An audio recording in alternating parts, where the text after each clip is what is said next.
Hi everyone. Sorry, that says week 11 lecture. It's actually obviously week 10. The reason we're doing it this week is because Peter, that I'm going to interview for the NCCD lecture, is going to be available next week. So this week we're going to be looking at communication with families and other professionals. That's a bit of a switch round from the way it appears in the unit outline, but you'll still get to see both.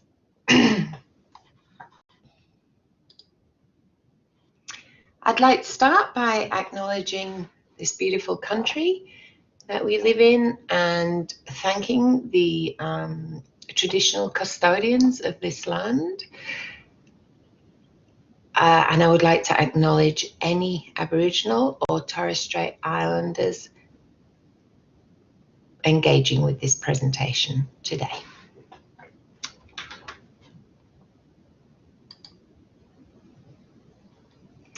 Now, there's going to be quite a bit of stopping and starting with this video today. I'm going to ask you to pause the video a couple of times, and we're going to try and watch a video online. I'll try to incorporate it as part of the lecture, but we'll just have to see how that goes. So before we actually start doing any lecture, I would like you first to spend 5 minutes, and I do mean try and spend a full 5 minutes, really thinking about how you think families and caregivers should be involved with or in high schools. I'm not going to say anything more about each of these things, because, as tempting though it is, because I don't want to put anything into your minds. Just want you to think about it. Don't just go on what you've seen, but think about the way you think it should be. And how should teachers work with families or caregivers? And where and when do you think families and caregivers should be involved in decision making in relation to your child, to their child or children's education? So 5 minutes now, just pause the video, pause the virtual room, I guess, and spend 5 minutes thinking about those questions.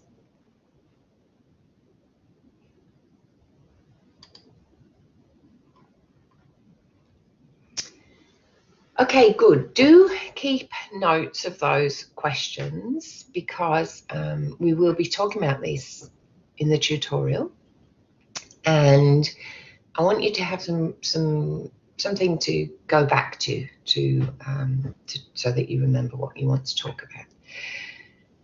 We're now going to watch a video, and as I've said, I think videos are really good ways that you can see good practice. I can talk about it, and you can see on your placements some examples of practice. But there's a few things about placements. I know that teachers always go into placement and say, oh, this taught me way more than uni. And it does, obviously, being immersed in a particular school. But you only learn about, firstly, the way that school is doing things. But secondly, the way that school is doing things now. So if you think about that, essentially, there would be no evolution in teaching if we all just went on, our experience on pracs, because we'd just go see the example and repeat the example, and that would go on until the end of time. And the difficulty with that is that societies change. What societies want changes. What they expect from their schools changes. And it also means that we don't really get to see a meta sort of picture of education. We don't get to see what really works across different contexts. So yeah, it's good to go into schools, but it's also good to think about and see examples from other areas. So you're going to watch a video now. The video is about 20 minutes long, I want you to give and take notes on specific detailed examples of the measures taken by the family to work with the school. So I'd like you to make notes because, again, we're going to have some conversations about this in the tutorial. And I'd like them to be quite specific because, for example, one of the things that happens is that there's a sort of portfolio involved. But I want you to talk to me about what's in the portfolio. Because if you were trying to repeat this practice, you would need detail about how to make it work. All right, what I'm now going to try and do is pop the video on.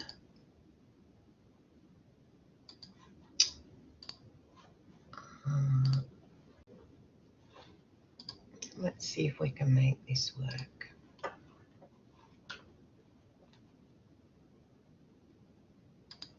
Here we go, and I'll see if I can play the video.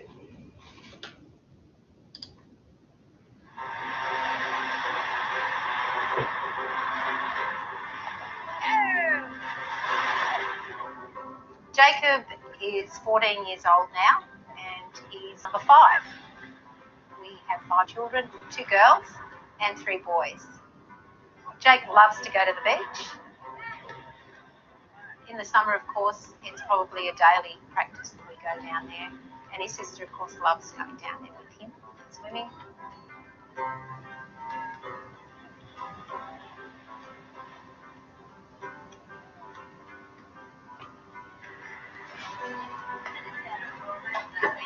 When Jacob was born, Mark and I really thought about what we wanted for Jacob.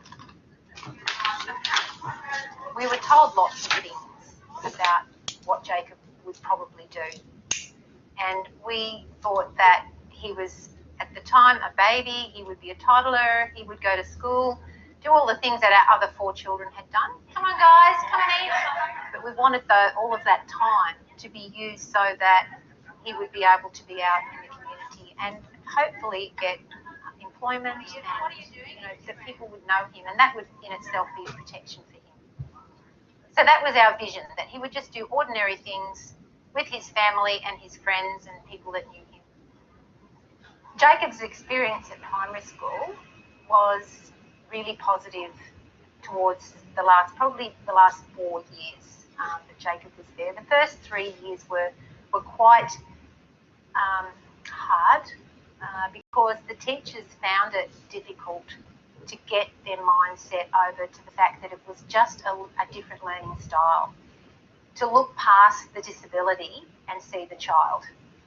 And once they started seeing the child, then they started to see the possibilities. And so we had lots of engagement then, and we had people really coming into the picture and part of the team then, because we had a learning support team. So the ones that were in that learning support team started to think outside the box and started to think about, well, how can we adapt the curriculum? What resources do we need? And so that was really exciting then, because we knew then that they were going to start engaging Jacob as a class member, that he was going to be part of that. And we know that I think grade 5 and grade 6, they did do separate science. So they'd come out of the classroom and into the playground, and they did lots of outdoor things, doing experiments.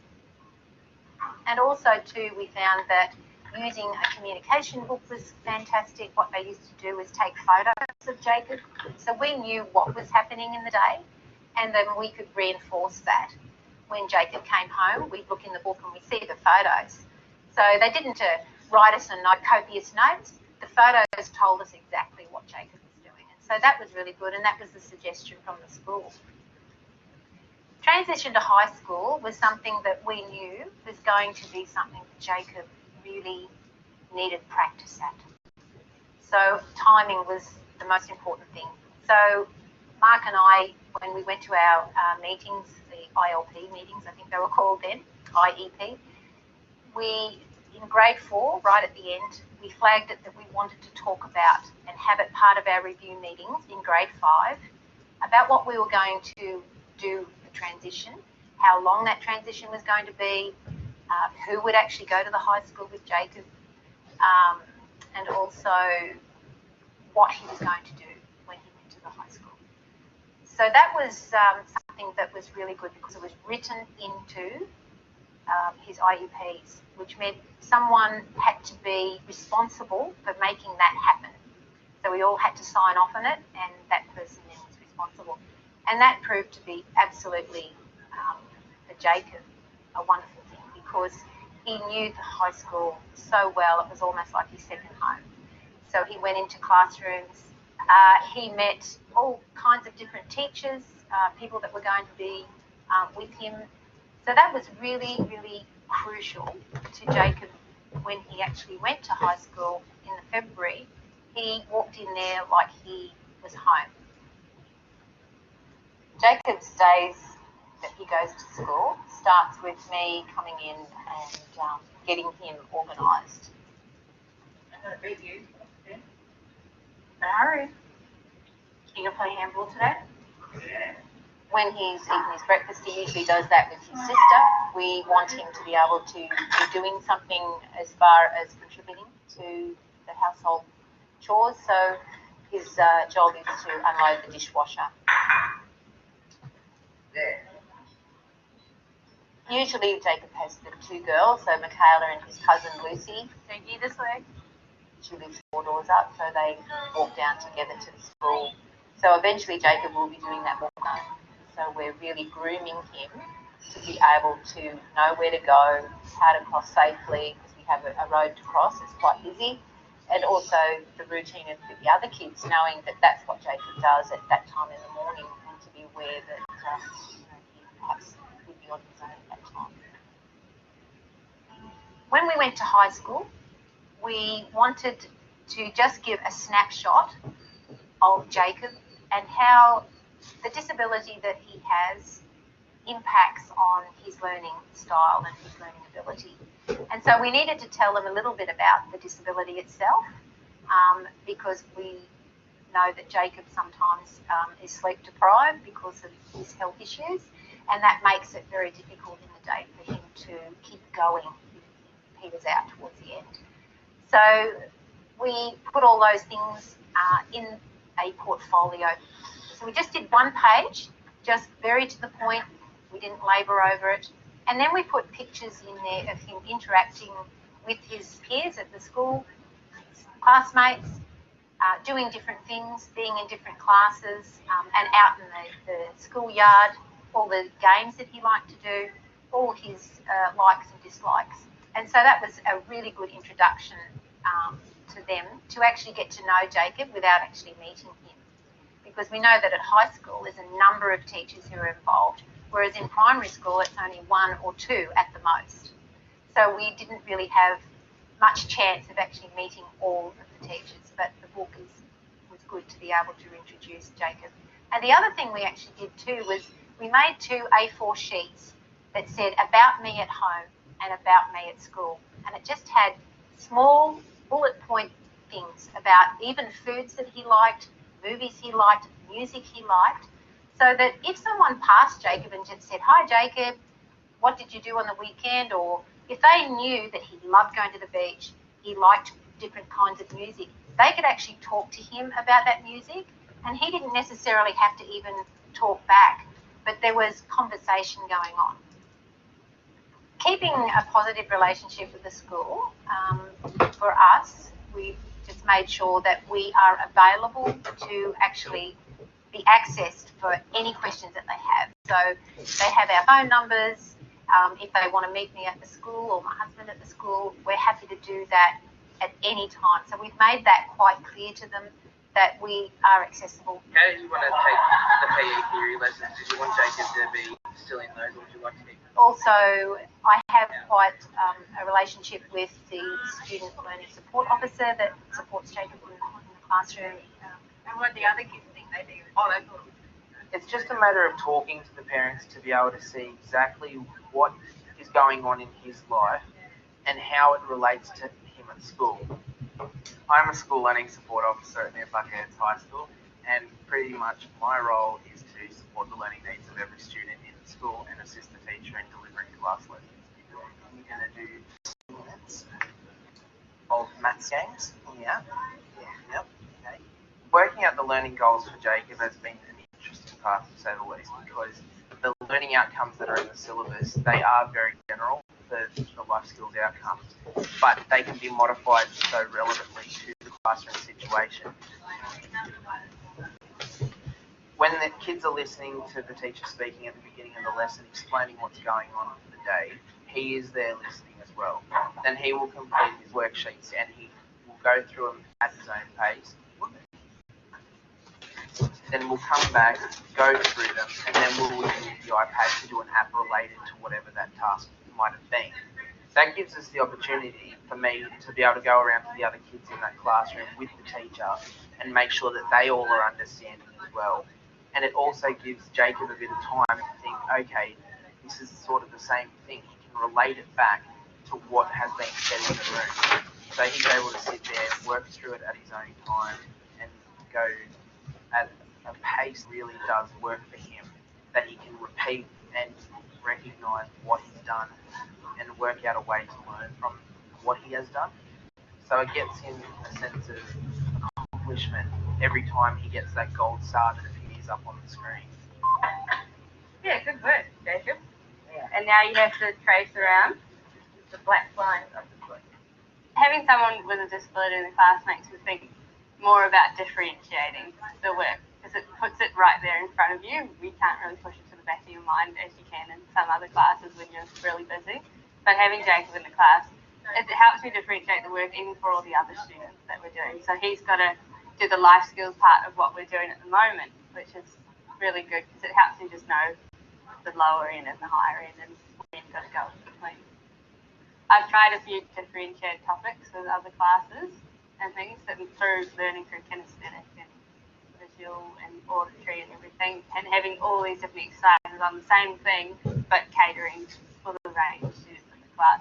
Because even now there's a lot of students in the class and they may not have like Jacob's disability, but they've got ADHD or autism, and there's a huge range of people with different learning styles now. So I think you've got to cater for all of them. The subject teachers cater to Jacob with his abilities, and I know that they meet regularly with our learning support teacher in order to differentiate the curriculum into the classroom lessons. Well, I guess to have like set rules and expectations. My role in the school as learning support teacher, working with the parents and the students and the teachers, and just making sure that what we do at school is meeting the needs of the student.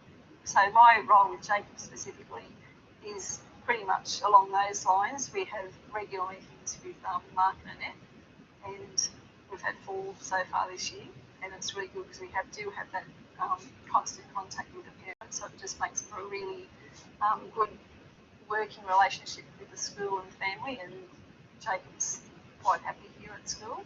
So we have those meetings, we set down goals, and those goals will generally be adjusted over the year, and the teachers can go through and say, yes, he's achieved those, or he's achieved them with assistance, and then that's put back into the report, and it's virtually the same as what all of our other students get, except they'll have a different set of outcomes that they'll be reporting against.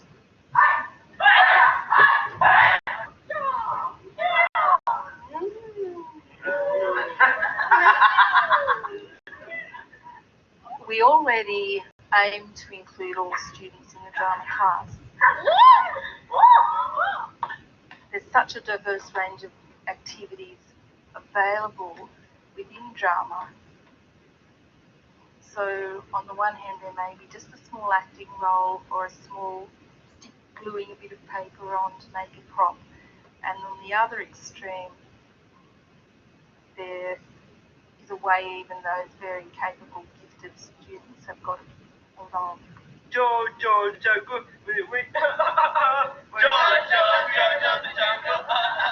Interesting experience having Jacob in the class because he's adding a different dynamic.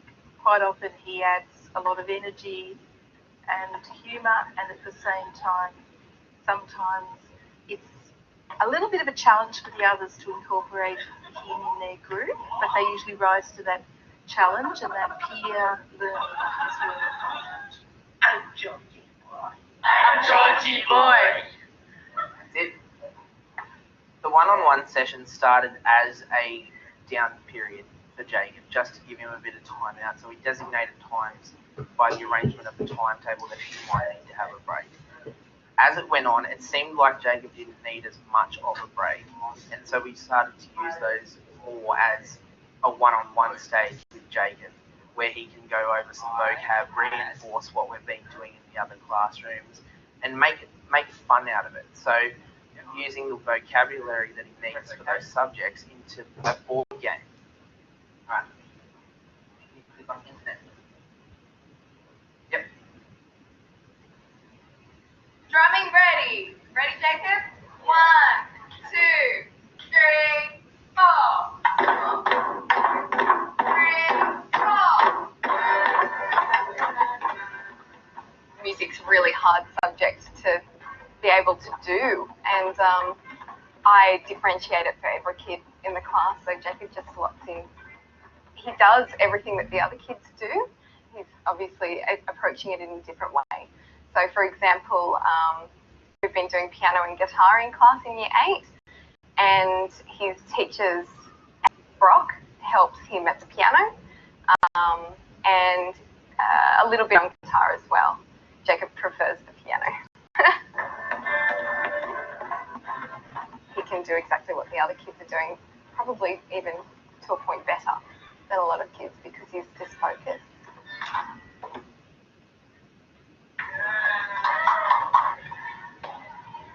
He is in an environment that sometimes is a bit different than what he was in from, say, primary school.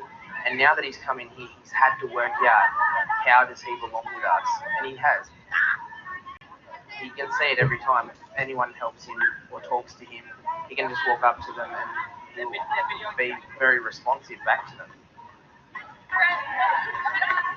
He's really funny sometimes. He just likes to muck around. It's good.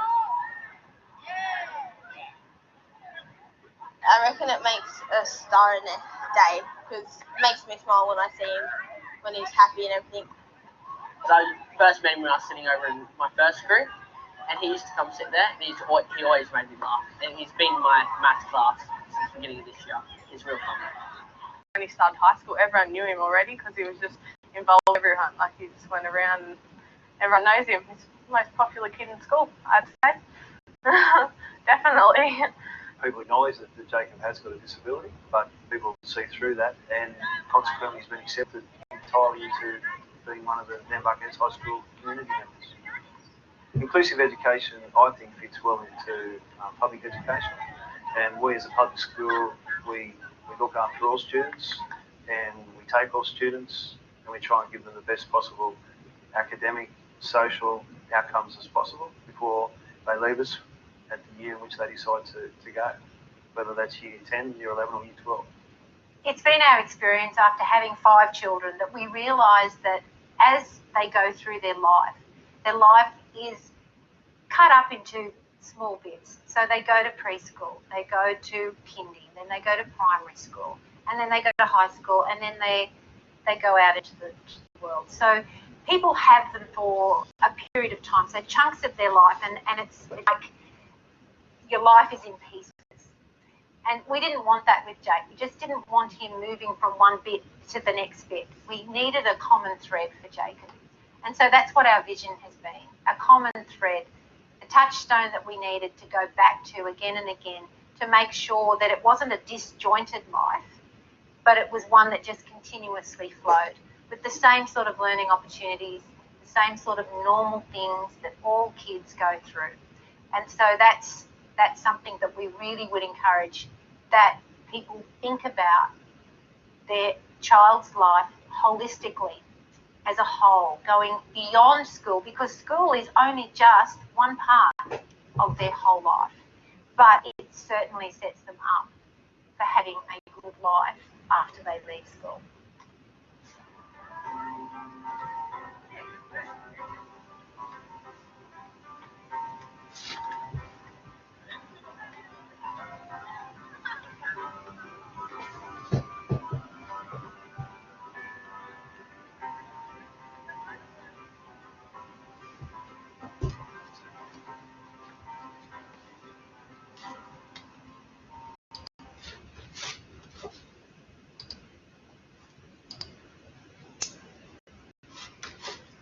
Okay, sorry, I'm just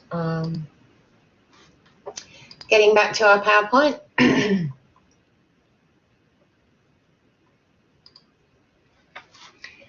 Okay, so that was Jacob's story. If for any reason you couldn't see that, please do go into it through the PowerPoint, which I will put on Canvas.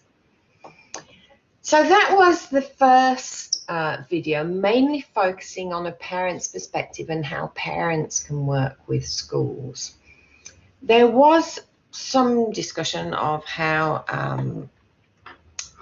Jacob worked with LSAs, but not really paraprofessionals in schools. So I want you to do now what we did at the beginning. I want you to think first, but have 5 minutes to have a little bit of a think about the way that you've seen teachers working with other professionals. So, for example, physios, OTs, ed psychs, anything like that in schools. Have you seen any of that, even if only on paper? If not, how do you think other professionals should or could be involved in high school settings? And finally, what might ideal family, teacher, professional partnerships and collaboration look like from your perspective? So if you can just have a little think about that, about 5 minutes to think about that, pause the video, and then we'll move on.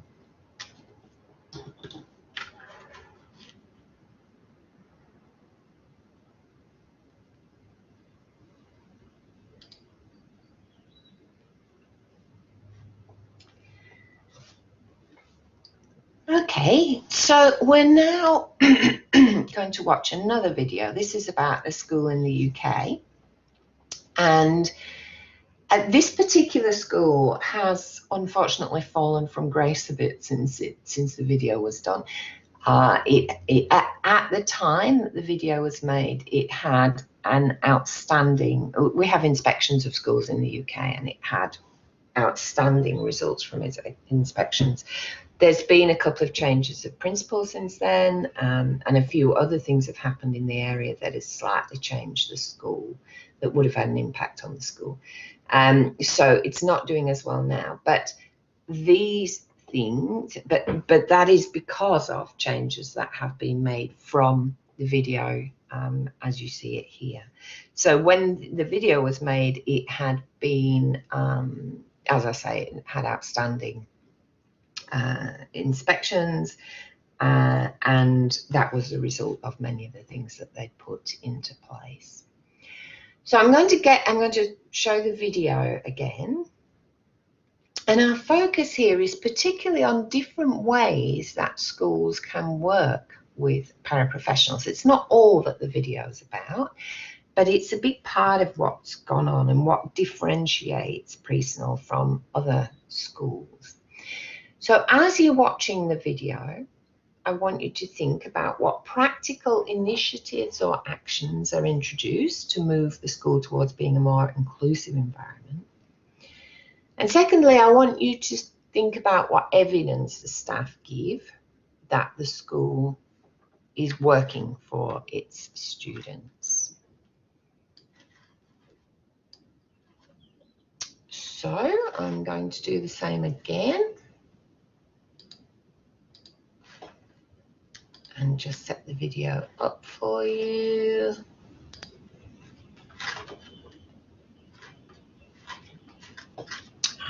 Just a moment. Yep. All right, here we go. This should work.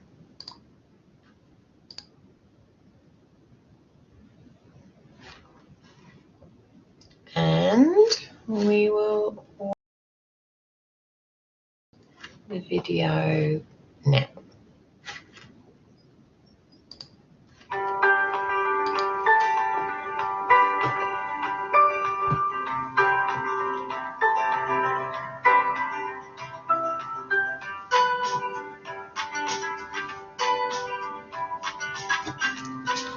I think when I first arrived here, it was pretty pretty obvious that things were very separate and segregated.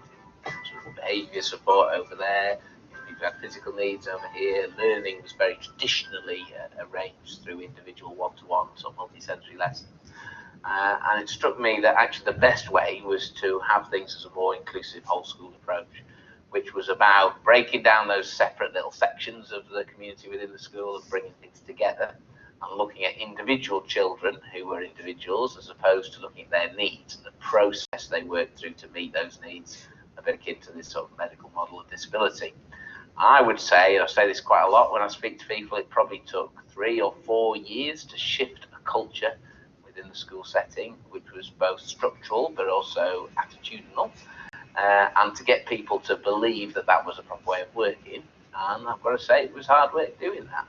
But I would say after 4 years or so, we had a critical mass of people who believed that was right, and we had some good role models in the young people who had succeeded as a result, which allowed us then to really start doing the business end and making things pretty decent.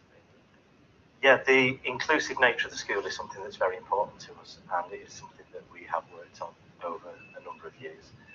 And I think we're now somewhere that's known locally and nationally as a centre of excellence. I think one thing that I'm very conscious of, and again I remind my senior leadership team of this as well on a regular basis, is that it's very important not to see our staff as different pockets of people with different skills or different qualifications, but to see them as one entity.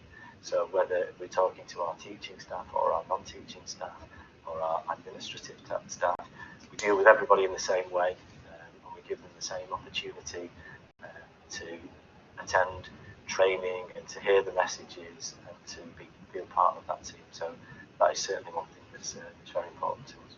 Yeah, we've kind of taken the model that you have within a primary school. We've got 1,250 students here, divided that into 5 colleges. So each college has, if you like, a mini head teacher, we call it director of study. And that person has overall charge of pastoral as well as curriculum academic responsibility within the college.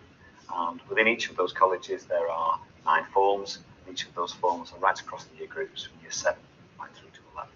So it's a broad spectrum, 250 students within each college, a broad range of ability, and also curriculum subject areas within each of the colleges as well. So we're in charge of the pastoral as well as the academic welfare. So we look at how they're actually doing pastorally across the board. We have a senior learning coordinator head of year, we have learning coordinators, have that one-to-one daily contact.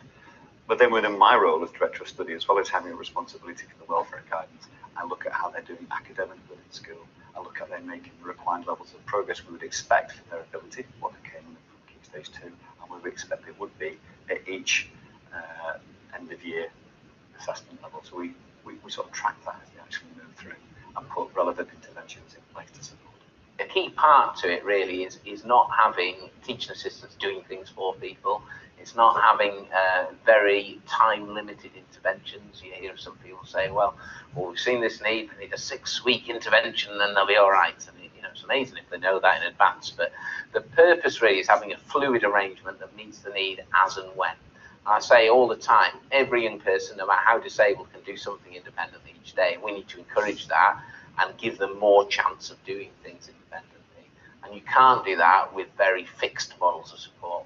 Well, currently at the moment we've got 14 general teaching assistants, but obviously depending on the flexibility or the needs of the department at any time, we can obviously enhance that by, say, contacting specialist agencies if we need additional support for whatever reason. And obviously the staff who have specialist roles in the school do also support students in class.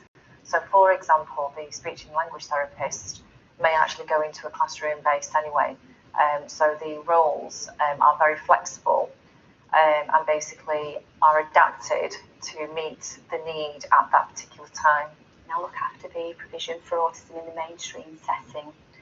I also have another role which is as a person-centred psychotherapist to support students from across the school with whatever issues or needs that they might have. We do have quite a lot of students at preschool on the autistic spectrum, all with varying degrees of need within that spectrum. So my role is to ensure that the needs of those young people people are met, so that they feel comfortable and safe in the environment that they're learning in, and that they don't feel anxious or nervous or unprepared for what the school day might bring. There may be students who don't need the one-to-one level of support, but need to know that there is a place or a safe place in school that they can go to, particularly at social times. So, for example, break time, lunch time. George was diagnosed at a very early age as being on the autistic spectrum. Severe communication problems and social skills were a massive problem, which is obviously difficult for him in life and definitely in the school environment. So the things I wanted most for my son was for him to be happy and to be challenged appropriately, and those things definitely happened. George was so keen to come to school every day. School were very good at helping us make the transition into college, and George has taken the experiences from here. It's made him very confident that I can cope with college, and he is coping with college. It's based in the heart of the school. Everybody can access it, regardless of need. So it is seen as part of the culture of the school. It's not seen as something to be avoided or be afraid of. We're trying to encourage a lack of stigma for young people with special educational needs or disabilities. And I think at Norway we do that really, really well. And I think a reflection of that is some of the past pupils who come back and visit and tell us how they're getting on and how they've progressed. A driver for me early on was to move away from this process-driven medicalised model into a more therapeutic approach. And I think the first appointment I made was a psychotherapist. And the reason for that was a huge deficit in mental health provision and how people had to go and sit in a hospital and wait for CAMHS appointment and perhaps miss a whole day's education for that. My role is quite unique in a mainstream secondary school setting, but it has proven to be extremely beneficial for young people, particularly with disabilities, but also without disabilities. For those students on the autistic spectrum, for example, they tend to experience high levels of anxiety, which can be a huge barrier to their learning. And key areas of my work have been on working with that, in trying to lower anxiety levels and improve self-esteem. And that has been massively beneficial to young people who have felt in the past that they don't fit in, that they're different, they're somehow should be shunned by society. That's the kind of words that they've used when they've spoken to me. And also the other big thing for me at the moment, and possibly always has been really, but we've really taken hold of in the last few years, is the fact that the Lancashire Judgment says very clearly it's as important to be able to speak and communicate as it is to read and write. Yet many secondary schools, and often many primary schools, will have amazing literacy interventions, but won't see a speech and language therapist from one year to the next, or perhaps once a term. So we appointed our own speech and language therapist to work with our literacy specialists on developing programs and support systems and interventions that look at language and access to the curriculum and wider life as a whole. And some of that initial work now, a year and a half on, is really powerful. So my role is mainly to work with any students identified with speech, language or communication needs. I work in a variety of different ways, so I do some one-to-one work, I do some direct work with students, but I also do some indirect work with key members of staff or with teaching assistants or teachers of classes with some of the students that I work within. I think the main advantage is I can deliver assessment and therapy around the child rather than them having to work around me. So I can look at a child's timetable and I can see when's best to see them. I know what lessons they might be best coming out of, what they're not going to miss a lot of work in. For students, it gives them that ability to work with a range of people.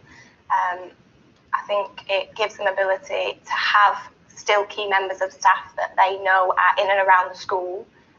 They know where to go for the support if they need it, but they're very much encouraged to be with peers of their own age and to take on that responsibility. An absolute key part of that is the training of teachers and understanding of the staff within the institution. I can train a maths teacher to deliver an inclusive maths lesson that supports a young person with autism. I can work with a peer group to make sure they understand the young person with autism. I can work with that young person themselves so they understand their own needs. You don't need another adult in there doing things for something, because the whole school approach, the systems, support that individual as part of the culture of the institution. So inclusion is the heart of everything we do in the subject. We look at, within RE, we've been looking in the context of the Holocaust, so naturally we're looking at prejudice and discrimination. Pretty much all the themes roll together, all the issues are controversial, and we challenge the issue of how people deal with each other and how people relate to each other right the way through the curriculum. From an ethos, there was a culture that every child is important and that every child matters, and it's about the individual.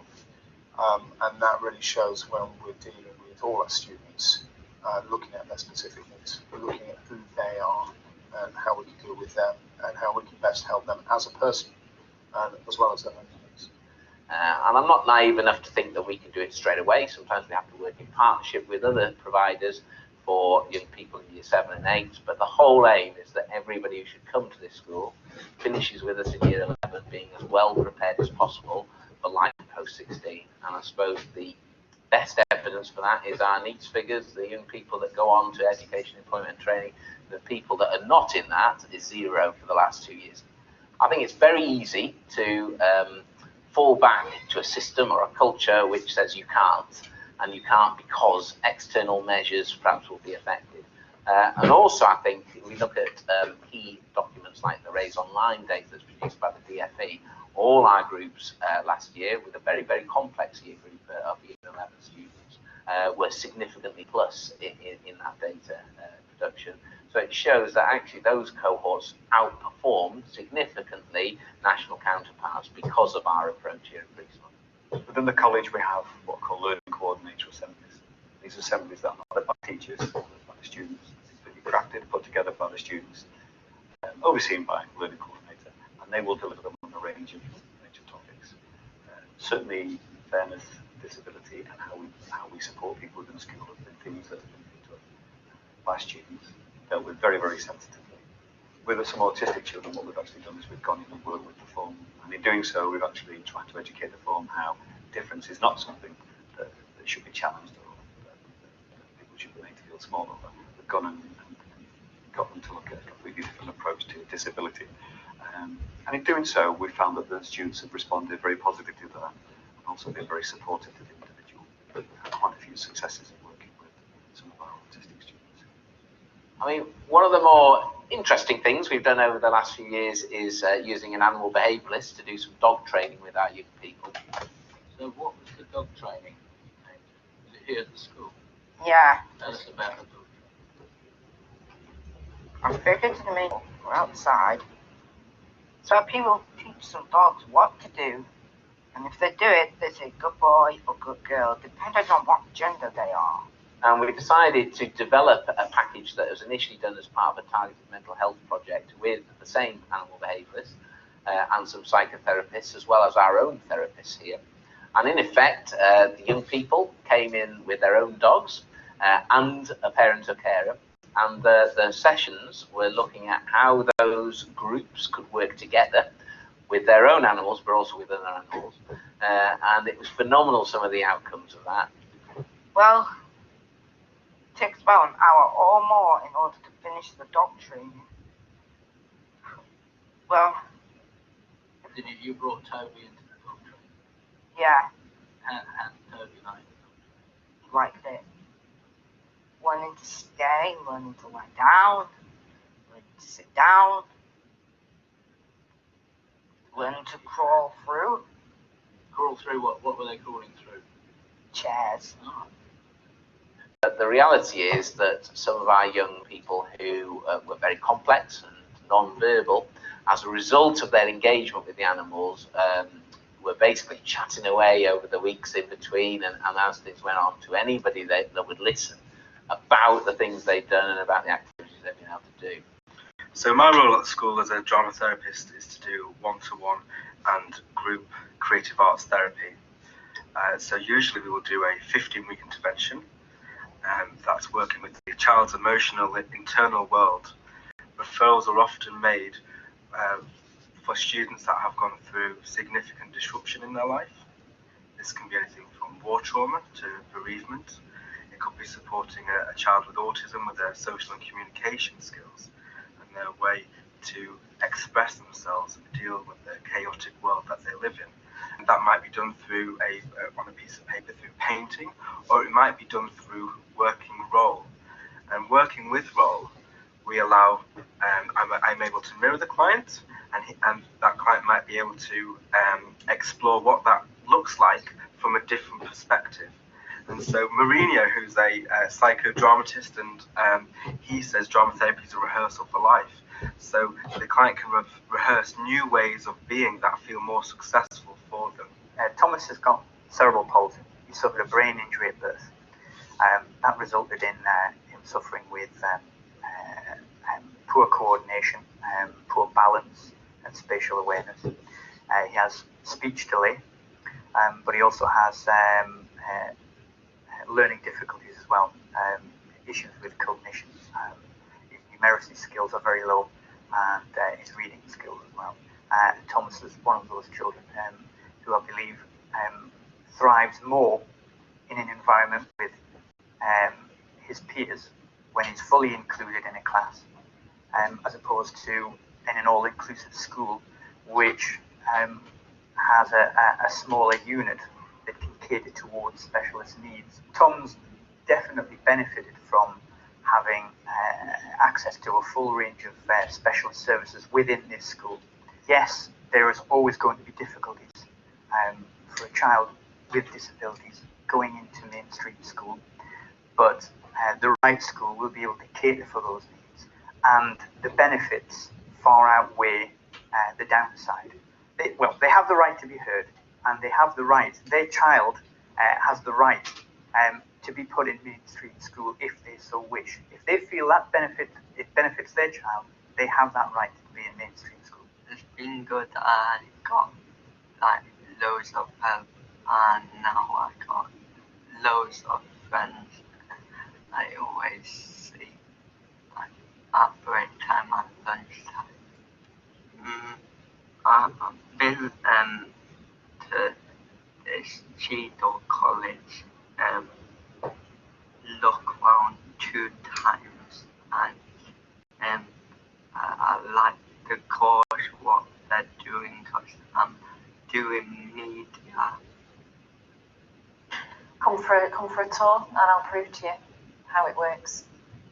I would invite them into school, and I can basically prove how it can work, and it's all down to attitudes. And it's not about money. Everyone's got restrictions with budgets. It's actually how you use that money effectively, and having people with an open mind and professional capacity to cope with the changes in society. And the way I always say to new Senkos is about standing up and doing assemblies for the whole school. If you as a Senko stand up there and talk to everybody in the school, young people and staff, and say, this is what I stand for, this is my job here in the school about equality and about everybody getting equal chance, it sends a clear message about that. And the other key element is about educating the peer group, especially those young people with hidden disabilities. There's a massive untapped inclusive resource in our schools, which are the other students. And you educate some of those young people as to the needs of their disabled peers, often they are the most inclusive people that we've got. And our most powerful images of that are when our young people with autism stand up and talk to their peer group about that and say, I've got autism, this is what it means for me, this is what you could do to help me. And actually our young people are really responsive to those statements and conversations. And I think inclusive cultures facilitate that opportunity and allow people the chance to talk openly about their differences.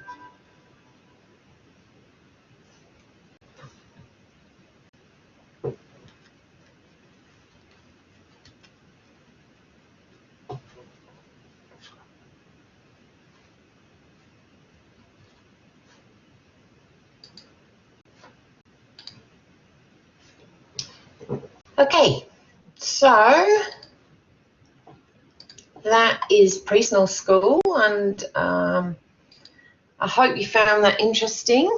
There are certainly some different ways of working than what you would see in other schools, particularly in terms of bringing paraprofessionals on site so that students are not having to go out and have appointments elsewhere. All right, in the tutorial, we're going to have a discussion, and it's going to be quite a long discussion. So I'm going to have a look at what examples of family-centered and transdisciplinary practice you've seen in these videos. How did teachers, families and caregivers and other professionals work together to achieve good outcomes, and how you know that any of the outcomes were good? And could these ideas or practices be applied to teaching contexts that you're familiar with? All right, I will see you in the tutorial. Thank you for listening.